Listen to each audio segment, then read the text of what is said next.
partendo dal presupposto che la mia voce non c'è più.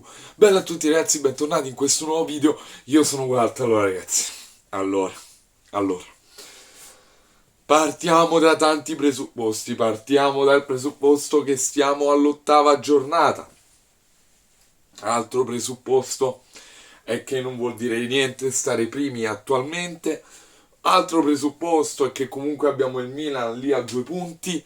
Ma ragazzi, ma che vittoria è stata! Quanto era importante in una partita in cui l'Inter aveva perso punti, in cui stasera si gioca Roma-Juventus, quindi 2 dirette concorrenti per la Champions. Quindi andremo a guadagnare punti sicuramente su una delle due. Clamoroso. Clamoroso quello che stava succedendo in questa partita. Il palo di Lozano e il gol annullato per fuorigioco di Lorenzo di pochissimo e il rigore sbagliato da Lorenzo Insigne che Lorenzo sta sentendo troppi rigori, fateli battere a qualcun altro. Oggi Porello voleva morire. Osimhen ancora migliore in campo, e ancora migliore in campo.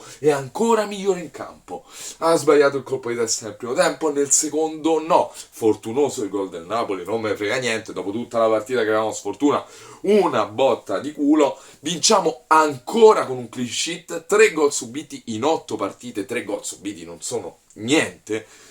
Ma soprattutto queste sono le partite che il Napoli non vinceva, queste sono le partite che il Napoli non ha mai vinto. Per questo sono così felice, perché dopo un anno settimi, dopo un anno quinti, quest'anno posso sperare finalmente, realmente, di poter competere senza dover rincorrere fino all'ultima giornata un posto in Champions. A competere, possiamo competere, stiamo lì, abbiamo l'organico per farlo.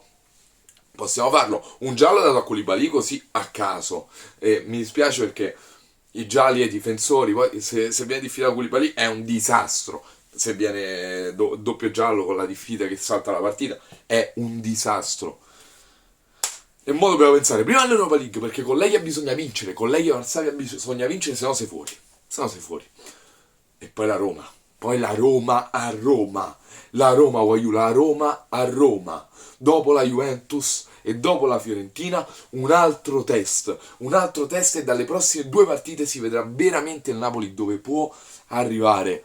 Io sono senza voce, sono veramente senza voce. Trilli Mertens oggi un po' così, Insigne inguardabile, condizionato secondo me anche dal rigore sbagliato, Politano male, Lozano è entrato, ha preso il palo, poi si è arrabbiato quando è stato sostituito, ma lì, Ciuchi, devi pensare bene alla squadra, cioè io capisco che tu voglia giocare con quanto più tempo possibile, ma Ciuchi, là, se il mister ti dice esci, mi dispiace, cioè, nel senso, non stai giocando alla parrocchia che dici voglio giocare, stai giocando in Serie A. Se all'allenatore in questa partita così sofferta serve un difensore in più, prendi e esci.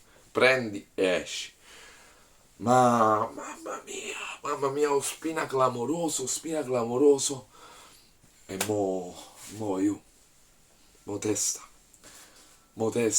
testa bassa, pedalare, e vedremo dove arriveremo.